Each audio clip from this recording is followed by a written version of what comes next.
You know that feeling, right? That moment when you're staring at baffling instructions for some new gadget, or maybe trying to decipher a particularly gnarly tax form. Oh, yeah. And this little thought just creeps in. Did everyone else get some kind of secret instruction booklet for life? Because I definitely didn't get one. Right. Where's mine? Yeah, you realize life doesn't exactly come with an IKEA guide for putting together a fulfilling existence. And there's no, like, troubleshooting section for when your emotions start making funny rattling noises. Or when the whole thing feels like it's about to collapse. It's a universal experience, I think. Yeah. We're all just, in many ways, kind of winging it, hoping we don't accidentally set the metaphorical kitchen on fire. That's such a good way to put it. And sometimes you really do feel like a passenger in your own life, sort of gripping the dashboard and screaming at the driver. Who turns out to be you. Yeah. Who, in a classic plot twist, turns out to be you. Yeah. That's precisely it. Lurching from one urgent, blinking red light crisis to the next, often feeling completely reactive rather than, well, proactive.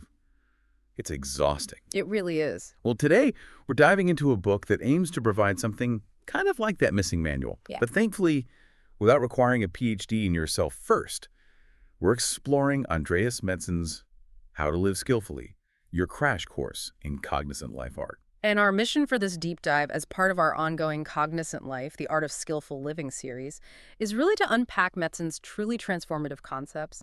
We want to help guide you, our listener, from just, reacting to life's inevitable chaos to becoming a more intentional, more aware artist of your own existence. It's a powerful shift. It really is. And our clear main focus today is delving deep into awakening awareness, which Metzen presents as a core part of cultivating key practices and habits. Yeah, that's part 3 in the book. Right. And he frames it not just as some abstract idea, but as a fundamental inner superpower, you could say, a crucial starting point for truly skillful living. It's almost like the foundational operating system you need to install before anything else can truly run smoothly. I think that's a perfect way to put it. Awareness really is the foundational skill. It underpins everything else in this journey toward, well, skillful living. Okay. So let's maybe start by understanding why this concept of awareness matters so profoundly in the first place. Why is it so central? Okay, let's really unpack this, because I think Metzen kicks things off by validating a feeling that resonates deeply with so many of us, that sense of being a passenger in your own life. He describes adulting as weird, full of little surprises that often feel, as he puts it, like a kick in the shins. Yeah, that phrase really lands. These are the unavoidable challenges, the setbacks, the are you kidding me moments that life constantly throws our way. Exactly. Think about those endless parades of elephants he mentions, some small and fluffy, others surprisingly large and prone to stampeding that make up so much of life. Right. The daily grind stuff, too. Totally. Whether it's wrestling with a demanding job, navigating complex family dynamics, staring down financial stress, or just trying to assemble flat-pack furniture without dissolving into an Allen wrench-induced rage, In there. difficulties arise. They are, as he emphasizes, truly unavoidable. And what's truly fascinating here, what Metzen really zeroes in on, is how our minds, these magnificent and, let's be honest, maddeningly complex pieces of internal machinery, play a massive defining role in how we perceive and respond to these hurdles. He illustrates this with a powerful example. Imagine two people facing the exact same external setback, say a much-anticipated project at work gets unceremoniously canceled. Okay, same event. Same event. Person A, perhaps operating with an unexamined mind, might immediately perceive it as an unmitigated disaster, a personal failure, a sign their career is doomed. Yeah, the classic spiral. They could promptly spiral into a vortex of stress, self-recrimination, and maybe an unhealthy relationship with a large tub of ice cream. Their internal programming, the buggy code Metzen refers to, essentially says failure is catastrophic. Avoid at all costs. And that belief dictates their entire internal and external reaction. It just takes over. Right. But then you have person B. Same exact external event, identical project cancellation. They might feel disappointment, absolutely, maybe even a bit of frustration. Those are completely valid human emotions. Sure, of course. But here's the profound part. Because they have a different internal program running, maybe one they've consciously worked on and refined, they might also see it as, well, an opportunity to learn something valuable, maybe. Or a chance to regroup and redirect their energy, or perhaps even just a welcome breather before the next big thing. They aren't held hostage by that initial reactive thought. Exactly. You see, the external event is identical, but the internal experience and consequently the outcome in terms of well-being, stress levels, and future action are vastly different. Which really highlights Metzen's core insight. Our internal landscape, our inner operating system, dictates so much of our external experience. It's not just what happens to us, Right. but how we internally process it that truly matters. And this is where Metzen introduces that concept of our internal operating system being, as he puts it, riddled with buggy code. I love that metaphor. Me too. He's talking about those unhelpful beliefs we've never questioned, unchecked biases that subtly color our perceptions, and reactive emotional habits that operate on autopilot without our conscious input. I can definitely relate to that feeling of having hidden bugs in my system. It's a brilliant metaphor because it perfectly captures the insidious nature of these patterns. This buggy code isn't necessarily something inherently wrong with us. It's more like unhelpful, often unconscious patterns that have developed over time. Maybe for good reason once. Sometimes for very good reasons in the past, exactly. But they no longer serve us now. And when that internal code is flawed, even a minor bump in the road can feel like you're trying to run a marathon with a backpack full of rocks. Yeah, just dragging you down. It makes navigating life so much harder and more painful than it needs to be because you're constantly fighting against your own internal programming. Exhausting, absolutely. Yeah. But here's the core promise, the hopeful turning point of cognizant life art. Metzen assures us that we can rewrite some of that buggy code. Which is huge. It is. And this isn't just a vague metaphor about, changing your mindset. He actually delves into the cognitive biases and neural pathways that literally form these unskillful patterns. Right. It's grounded in how our brains work. Exactly. The truly profound insight Metzen offers is that this isn't just about feeling better through positive thinking. It's a lever. By literally recoding your internal operating system, you're not just coping better, you're changing the fundamental equation of how much external challenges impact your internal peace. It's not just resilience, it's proactive suffering reduction. I like that framing. Me too. Precisely. By understanding our inner workings more deeply and by intentionally cultivating more skillful, more aware ways of being, we can significantly reduce our self-inflicted suffering and navigate external challenges with greater ease, wisdom, and resilience. It's about gaining agency over our inner world rather than being at its mercy. Yes, that's the freedom it offers. So what does this all mean for our daily lives? It's crucial to understand what Metzen emphasizes this isn't about. Okay, yeah, the clarifications are important. It's not about suppressing emotions or slapping a positive vibes-only sticker over genuine pain. It's not about pretending everything is sunshine and rainbows when you're actually standing in a metaphorical hailstorm. Definitely not. That's a key distinction he makes. Toxic positivity isn't the goal here. No, not at all. Instead, it's about developing a more conscious, flexible, and resilient relationship with our own minds. It's about learning to recognize when our thoughts are just thoughts. Fleeting mental events, not necessarily absolute unshakable truths that we must blindly obey. That's a big one. Seeing thoughts as thoughts. And it's about understanding when our emotions are important signals to pay attention to crucial messengers from our inner world. But not dictators of our actions. Right. Exactly. It's about being able to observe them, understand their message, and then choose your response, rather than simply reacting on autopilot. That distinction between thoughts as fleeting events and emotions as signals is incredibly key. And I think it also encompasses recognizing when our habitual knee-jerk reactions are actually making things worse, not better.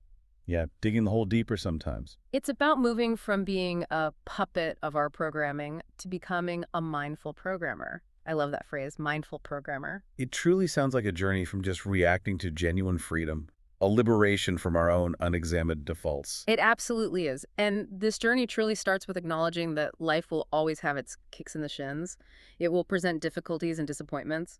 That's a given. Yeah, no escaping that. But by understanding our own crucial role in how those kicks feel, and by intentionally cultivating these inner capacities for clarity, integrity, connection, and growth, well, we can learn to stay on our feet more often. And navigate the bumps with a bit more grace, maybe. Exactly, with more grace, more skill.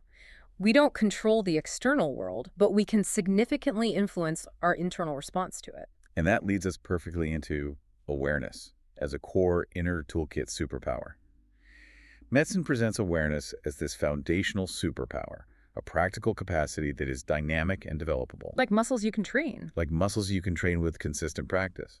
When I first read that, I wondered, but isn't awareness just something you either have or you don't? How does he address that sort of inherent resistance we might feel to the idea that we can actually train this? That's a great question, and it's a common misconception. Metzen is very clear. These aren't fixed personality traits you either have or you don't. They are dynamic qualities, just like muscles, that you can intentionally develop and strengthen. Think of it like learning an instrument or a sport. You don't just wake up able to play the piano. You practice scales, right? It takes work. Similarly, with awareness, it takes consistent, intentional practice and self-reflection.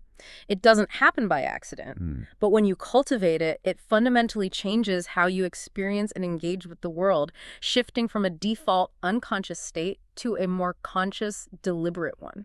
So let's break down these three facets of awareness that Metzen highlights, because they really seem to build upon each other. First up is self-awareness, what he calls the, wait, what just happened? Superpower. Self-awareness. Okay. This is really about understanding your internal landscape with clarity and precision. Looking inward. Exactly. It involves clearly perceiving your own thoughts, the narrative you tell yourself, your emotions, the feelings that arise, your motivations, the why behind your actions, your values, what truly matters to you, your strengths, what you're good at, and even your wobbly bits, as the book puts it. I like that term. Me too.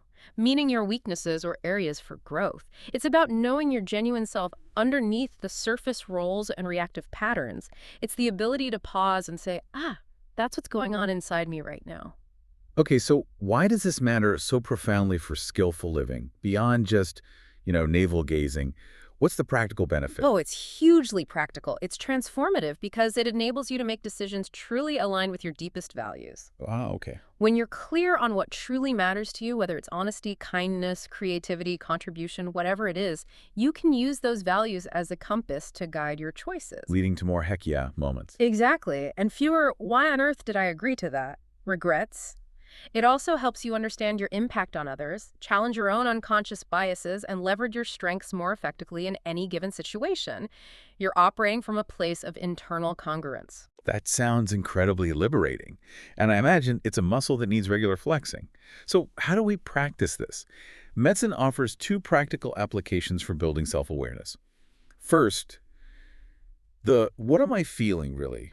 Check in. That's so fundamental. It's all about building emotional literacy and getting clearer on your internal weather patterns.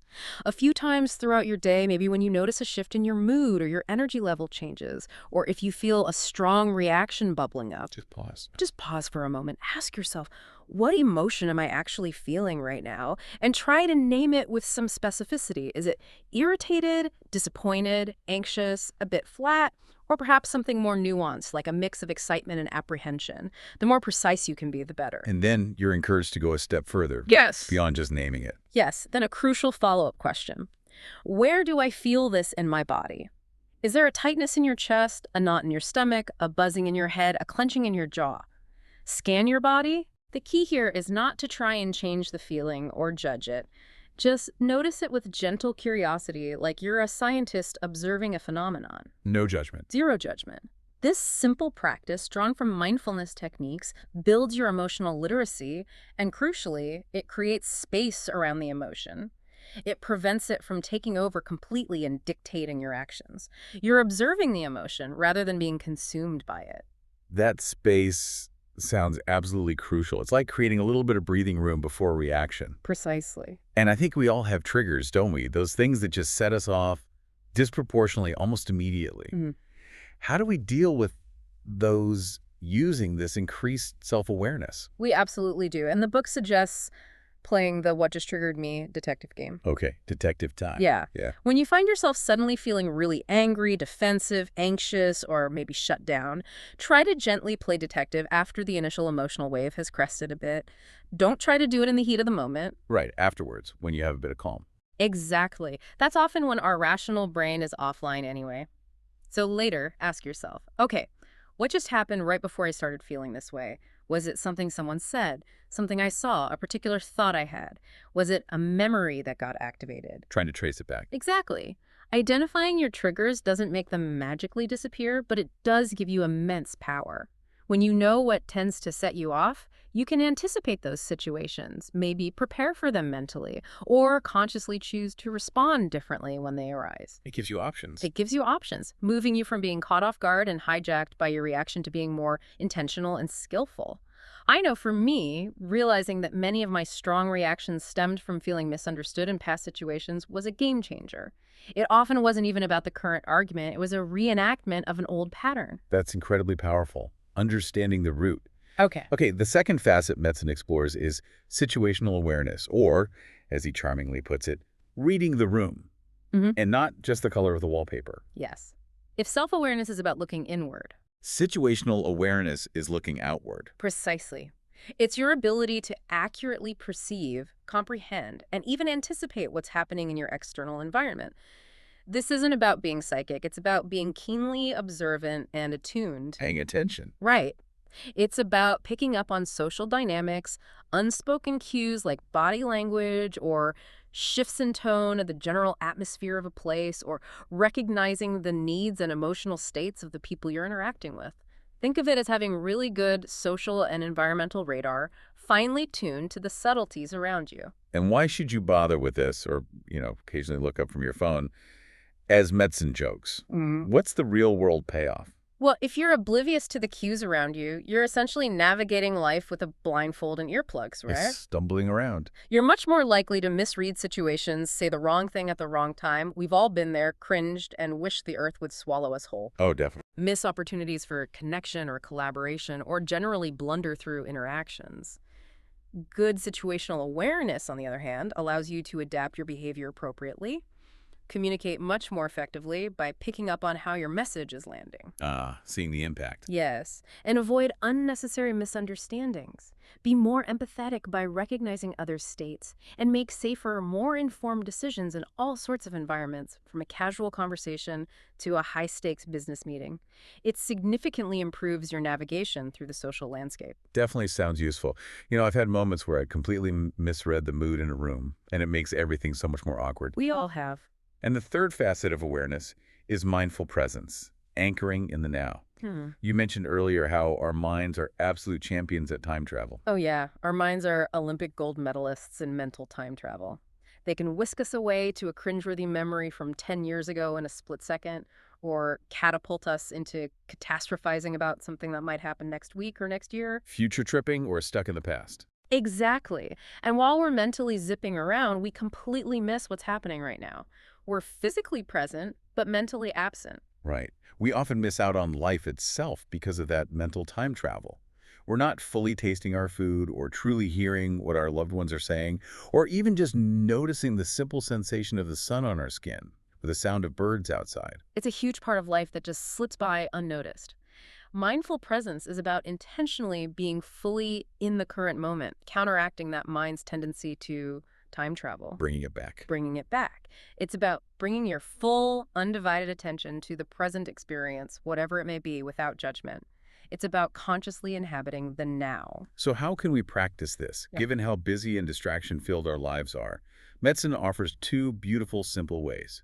First, the 3-breath pause, which he calls your pocket-sized reset button. This is so simple, yet so incredibly effective, and anyone can do it, anywhere, anytime, several times a day, especially when you feel stressed, scattered, or overwhelmed.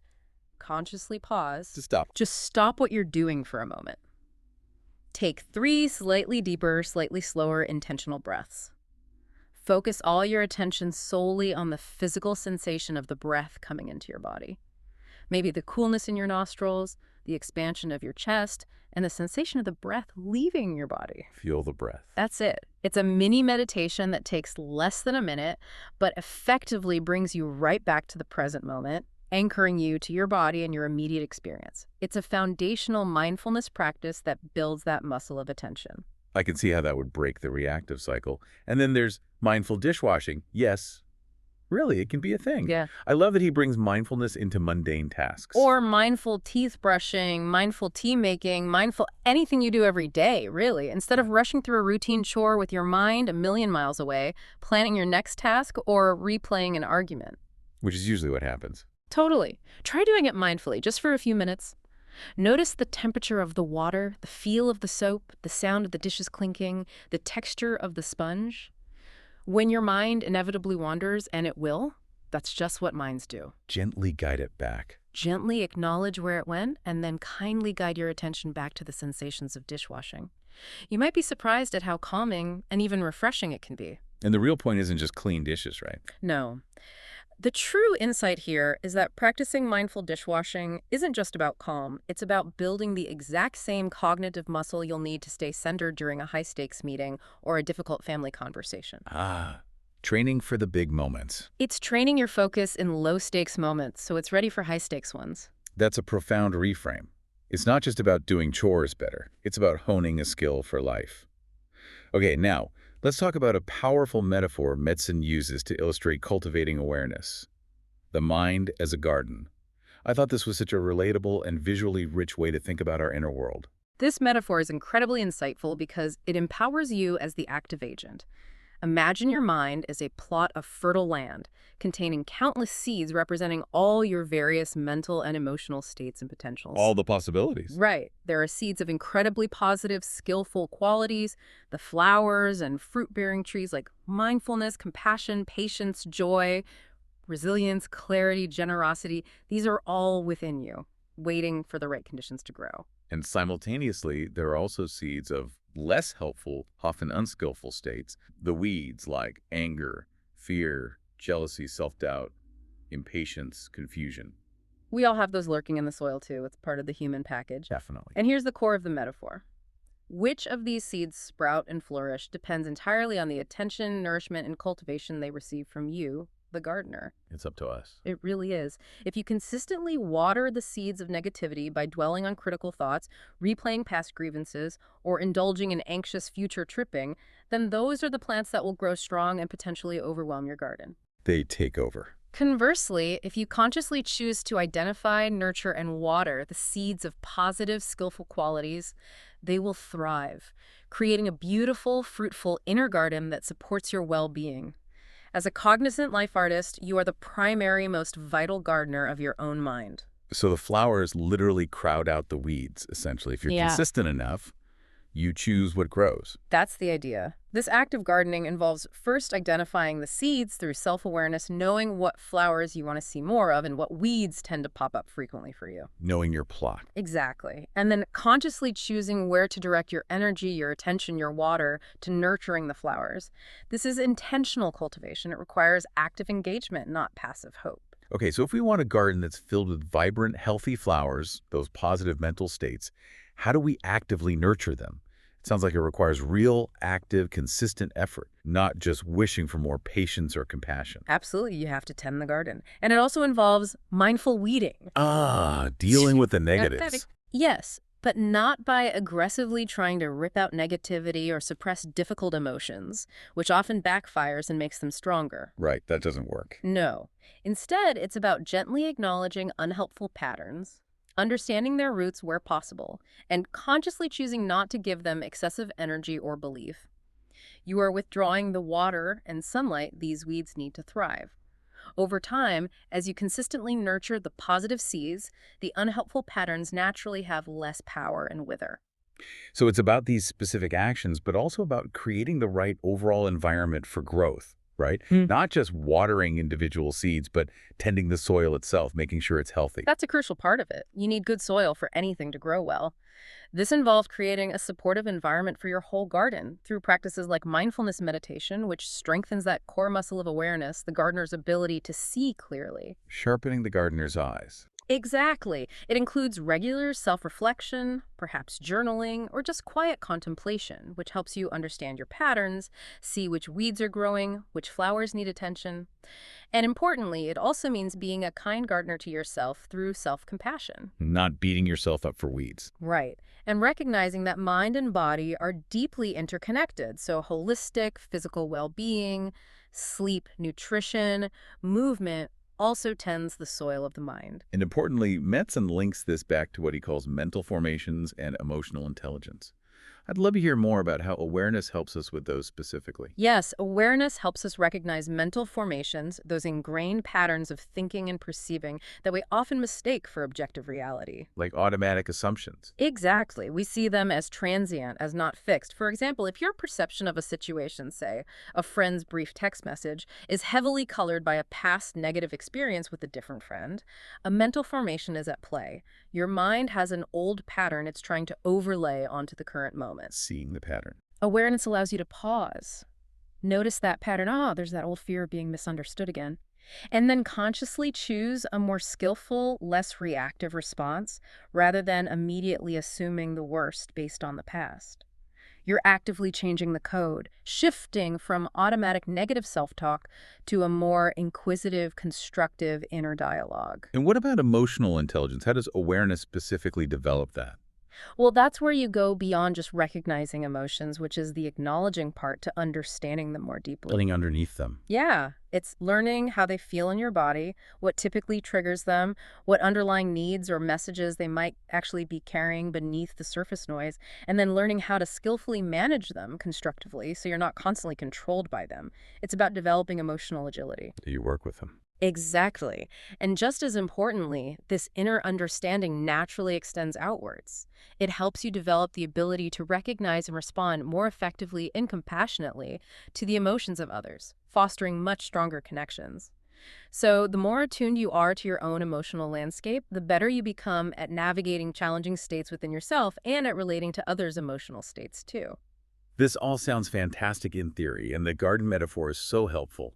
But what are the concrete, actionable tools we can start using today without needing to, go off to a silent retreat for a month? Right, the practicality matters. How do we become these mindful programmers, these skilled gardeners of our minds in the middle of our busy, messy, everyday lives? That's the crucial question, isn't it? And cognizant life is deeply practical in this regard. Metzen offers incredibly simple, yet surprisingly powerful daily practices that you can weave into the fabric of your existing life. Micro practices. Exactly, micro practices. They don't require grand gestures or huge chunks of time carved out for formal meditation, although that's certainly helpful too. It's more about consistent, small, intentional efforts. Think of them as building momentum over time, like consistently showing up at the gym for short bursts instead of one long, grueling session once a month. One of the core frameworks Metzen offers for conscious action, for those moments when you feel yourself slipping into old patterns, is the PREP practice. Pause, reflect, engage, proceed. This sounds like a fantastic tool to have in your back pocket. The PREP practice is indeed a powerful tool. It's designed for consciously interrupting those ingrained reactive patterns and choosing a more intentional, skillful response instead. It creates crucial space for conscious action. Here's how it breaks down. First, P for pause. This is the moment where you actually hit the brakes, right? Before you react. Exactly. This is your critical first step. It means consciously creating a momentary space, even just a second or two, between a stimulus, an event, a thought, an emotion, something someone says, and your typical automatic response. How do you do that in the heat of the moment? The simplest, most immediate way to create that space is to take 1, 2, or maybe 3 deep, conscious breaths. Feel the air coming in and going out, anchoring yourself in your body. This simple physiological act interrupts the neurological reactive cycle. It buys you time. It buys you time and allows you to bring present moment awareness into the situation. It's like hitting the emergency brake on that runaway train of reactivity. Without the pause, you're just on autopilot, running the old, often unskillful program. Okay, that makes sense. You create the space, then R for reflect. What happens in that space? In that clarifying space you've just created with the pause, engage in brief, focused reflection. Ask yourself some quick, insightful questions. What's really going on here? Both externally, the objective facts, and internally, my feelings and thoughts. Checking in. Checking in. What am I feeling right now and maybe why? What thoughts are running through my mind? Are they helpful? Are they true? Or are they just a reaction?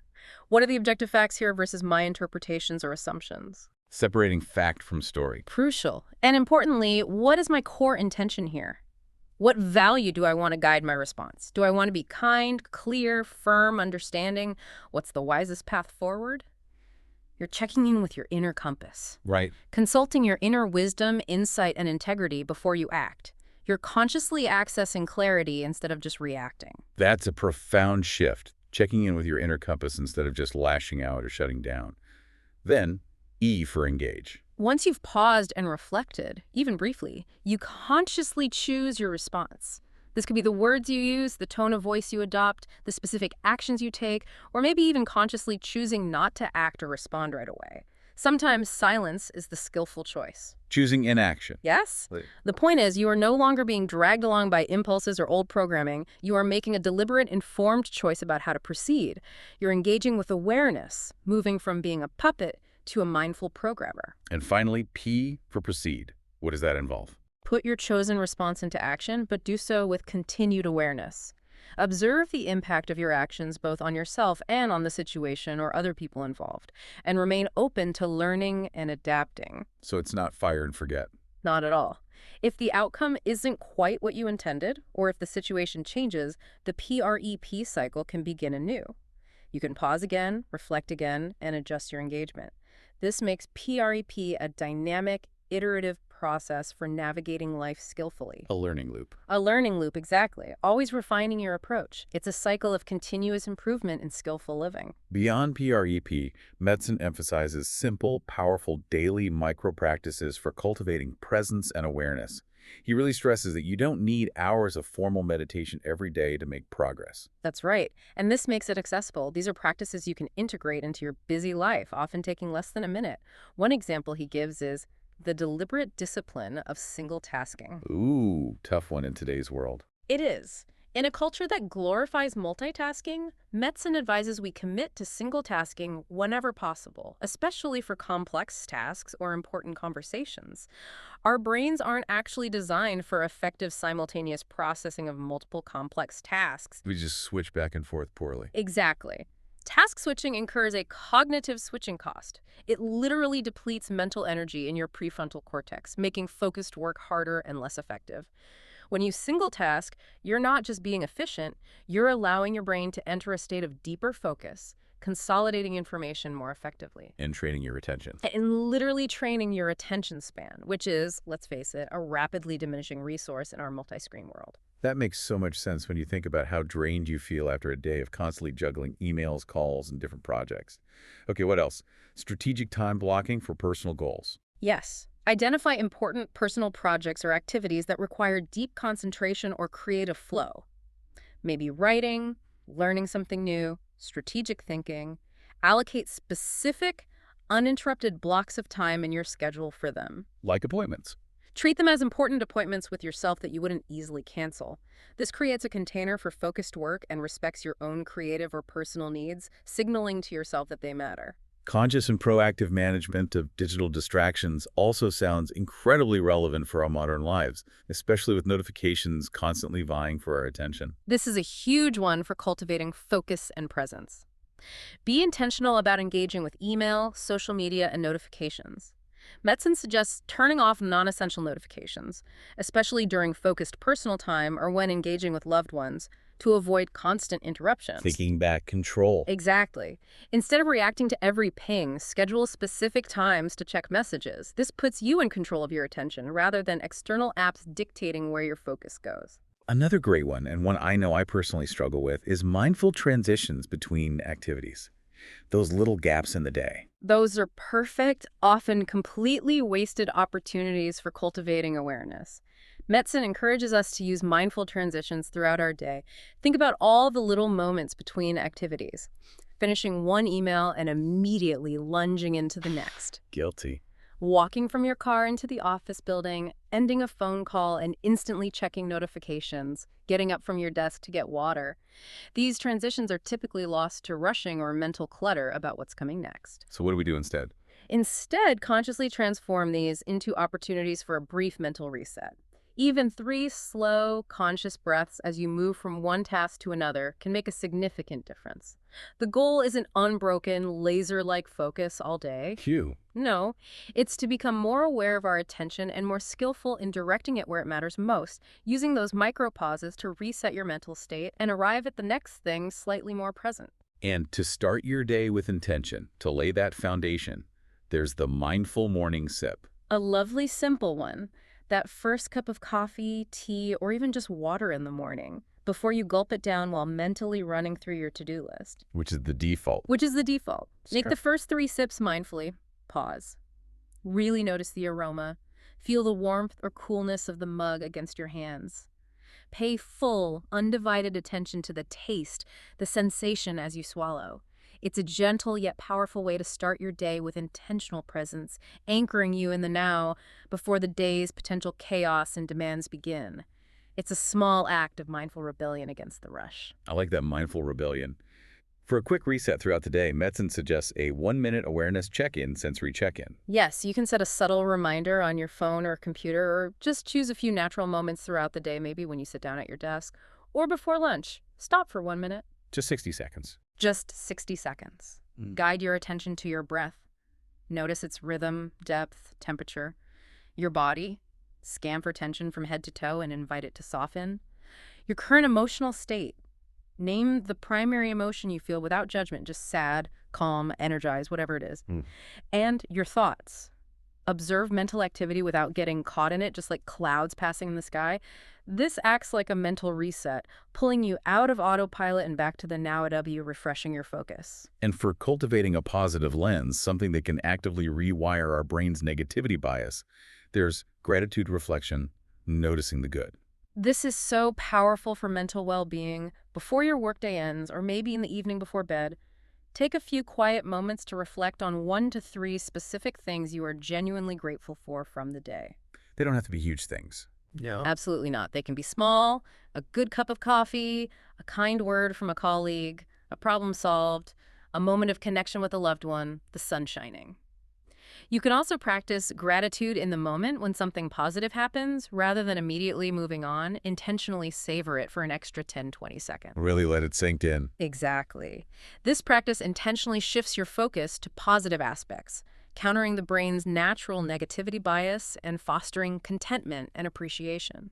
It helps train your mind to look for the good, which is always there if we look. Finally, robust self-compassion practices, Yeah. especially crucial when facing life's lemons or those moments when we inevitably fall short or make mistakes. When you're struggling, make mistakes, or feel inadequate, which all humans do, it's part of the deal. It's incredibly easy to fall into harsh self-criticism and judgment. The inner critic goes wild. Yeah. Instead, Metzen guides us to offer yourself the same kindness and understanding you would a good friend in the same situation. Treat yourself like a friend. Yes.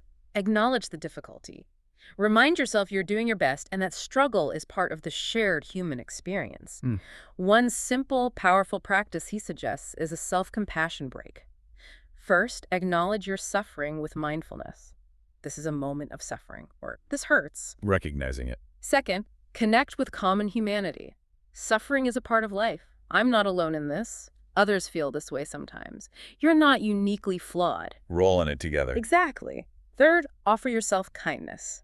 May I be kind to myself, or may I be patient with myself? This is a powerful antidote to shame and self-blame, fostering resilience and inner strength when you need it most. So how do all these pieces, this core toolkit of awareness, wisdom, authenticity, resilience, and engagement, and these practical micro-practices weave together in real-world scenarios?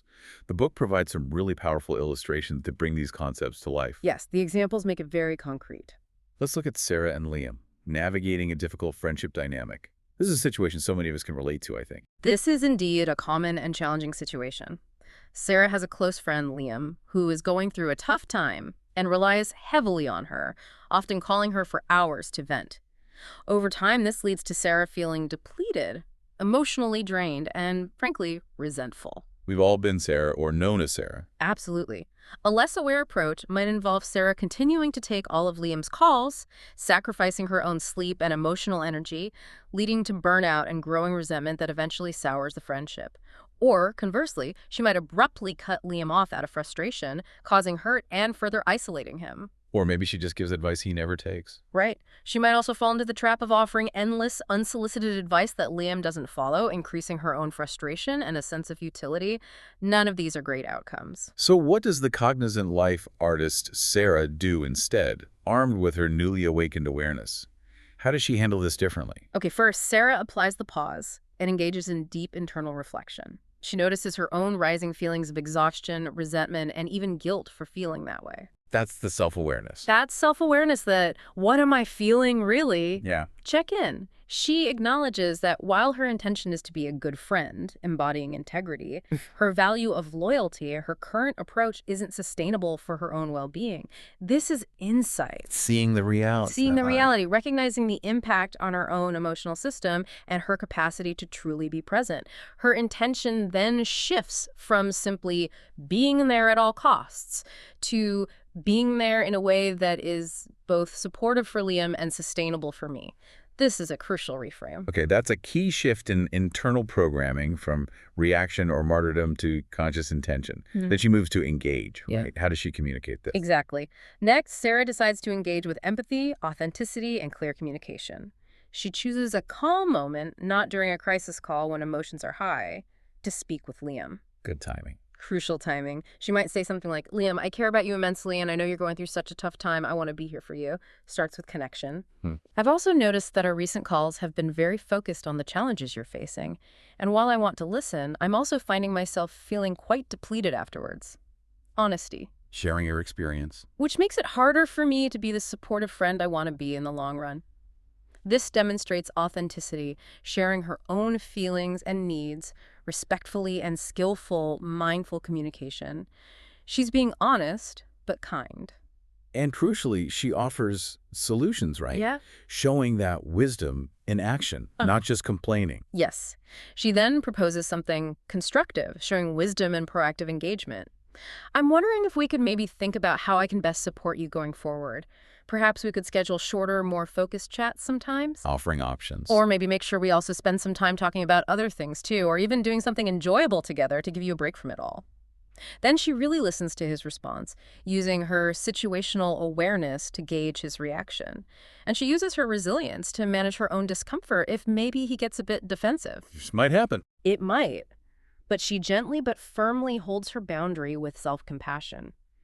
It's not about abandoning him, but reshaping the dynamic into something healthier. What's the potential outcome here? It sounds like a difficult conversation that could go either way. Liam might be surprised initially, or even a little defensive. That's possible. But ultimately, if he's truly a friend, he might appreciate her honesty and clarity, recognizing that she's setting a boundary for the health of the relationship, not out of a lack of care. So the friendship could actually get stronger. It actually has a chance to become healthier and more balanced for both of them, rather than crashing from resentment or avoidance. It's a powerful illustration of how all those pieces, self-awareness, integrity, skillful communication, setting boundaries, resilience, and a clear intention, weave together in a real situation to create a much better outcome than a reactive one. That makes me think about how often we've probably all been, Sarah, just taking it on the chin until we're completely depleted or maybe blowing up essentially. It's a common pattern. What about navigating a more personal setback, like the marathon injury example? How do the principles apply there? Right, let's look at David's marathon injury. David has trained super hard for months. Running a marathon is his big goal, maybe a huge part of his identity. A lot invested. A lot invested. But then, 2 weeks before the race, an unexpected minor injury happens, and the doctor says, nope, you really shouldn't run, you risk permanent damage. Naturally, David is devastated, his dreams crushed. Good gutting. Totally. A less aware response might be spiraling into negativity, beating himself up, I'm a failure, all that training was wasted, blaming something or someone, or perhaps even ignoring the doctor's advice and running anyway, risking worse, maybe career-ending injury. But David, applying cognizant life art, first pauses and acknowledges his intense emotions.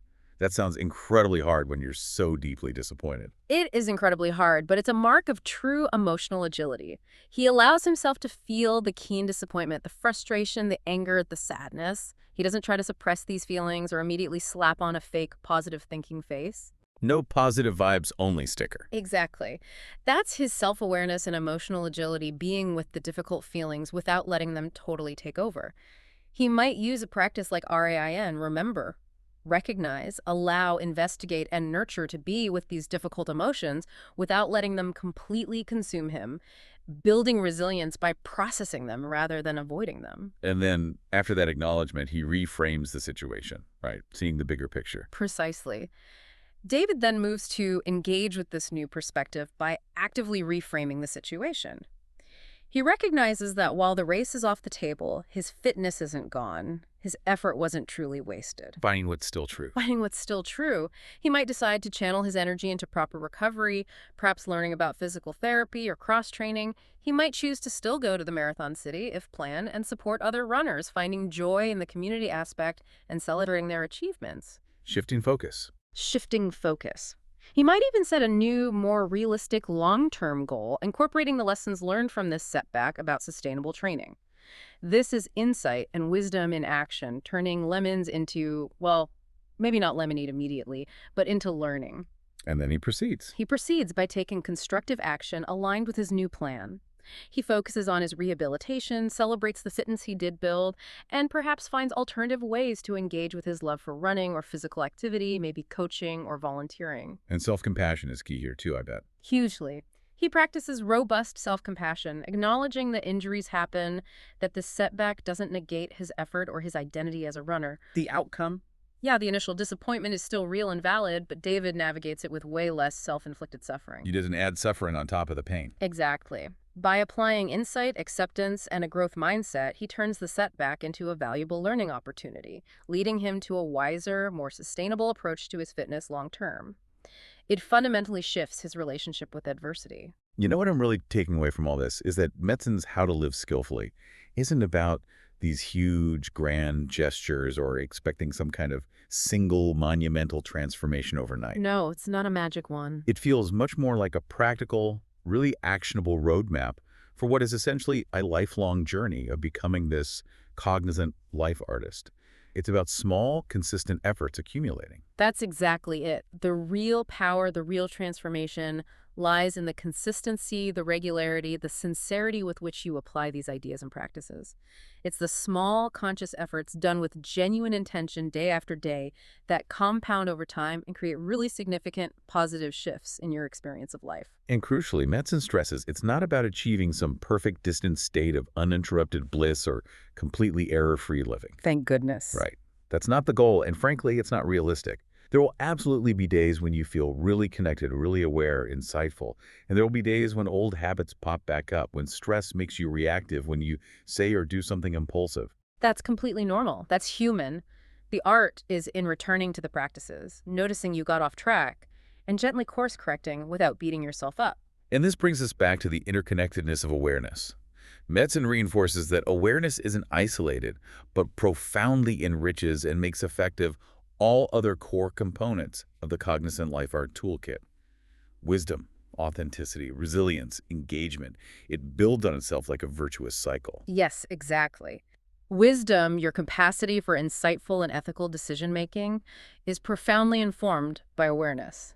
You cannot make genuinely wise choices if you're not aware of the full situation, your own internal biases clouding your judgment, the potential options available, or the subtle emotional currents pulling you in one direction or another. Awareness lights the way for wisdom. It absolutely does. Awareness comes first. It's the light that illuminates the path for wisdom to walk. And authenticity. That's another core component of skillful living he talks about. How does awareness feed that? Authenticity, in turn, thrives on a bedrock of self-awareness. To live authentically, to show up as your genuine self, you must first truly know yourself, your values, your beliefs, your feelings, your strengths, your wobbly bits. Back to that internal landscape. Exactly. This inner knowing, coupled with the integrity to act in alignment with it, then fuels genuine engagement with others. When you show up as your true self, transparently and with integrity, you build deeper trust and more meaningful connections than any carefully constructed facade ever could. It's a profound congruence between your inner and outer worlds. And resilience, a quality we all deeply covet, especially these days. How is that built on awareness? Resilience is built upon awareness, especially that emotional agility. We discuss the capacity to experience difficult feelings with acceptance and then choose aligned actions. By understanding these subtle but powerful patterns in your own mind, by seeing them clearly through awareness, you can begin to disarm them. Taking away their power. Yes. This enables you to navigate adversity, not just by toughing it out through sheer willpower, which often leads to burnout, but by learning, adapting, and actually growing stronger and wiser from the experience. It fundamentally shifts your internal relationship with difficulty. So you still don't like it when bad things happen? Of course not. You still don't like it, but it doesn't flatten you in the same way because you have the inner resources cultivated through awareness to meet it. So it transforms the setback into something else entirely, potentially. It can transform setbacks, even really painful ones, into opportunities for insight and development. It makes you much more flexible and robust for whatever future challenges come your way. You become much less fragile internally. And finally, engagement, which feels like the outward expression of all this inner work, interacting with the world and others. Absolutely. Skillful engagement with other human beings is enriched and made more effective by all the other elements of your toolkit working together. Meaningful connection requires present moment awareness, truly listening and being present with the other person, noticing their cues, not just waiting to talk. Being fully there. Being fully there. It requires the wisdom to communicate compassionately and navigate differences constructively. It thrives on authenticity, as genuine relationships are built on truthfulness and trust. And it often demands resilience, as relationships inevitably have their own set of challenges and misunderstandings that require emotional agility and adaptability to navigate successfully. It's a dynamic interplay of all these skills. So, as Metzen beautifully puts it, how to live skillfully isn't about grand gestures or a single monumental transformation. It's a practical, actionable roadmap for a lifelong journey of becoming a cognizant life artist. A journey, not a destination. Exactly. The real power lies in the consistency, the regularity, the sincerity of applying these ideas and practices. Small steps, repeatedly. And as we've discussed, it's not about achieving uninterrupted bliss or completely error-free living. It's human to have days of connection and days where old habits or stress make you reactive. That's okay. Embrace the imperfection. Embrace the imperfection, yes. But as cognizant life so powerfully reminds us, this transformative journey truly begins and joyfully continues right now, in this very moment. It's always available. Always now.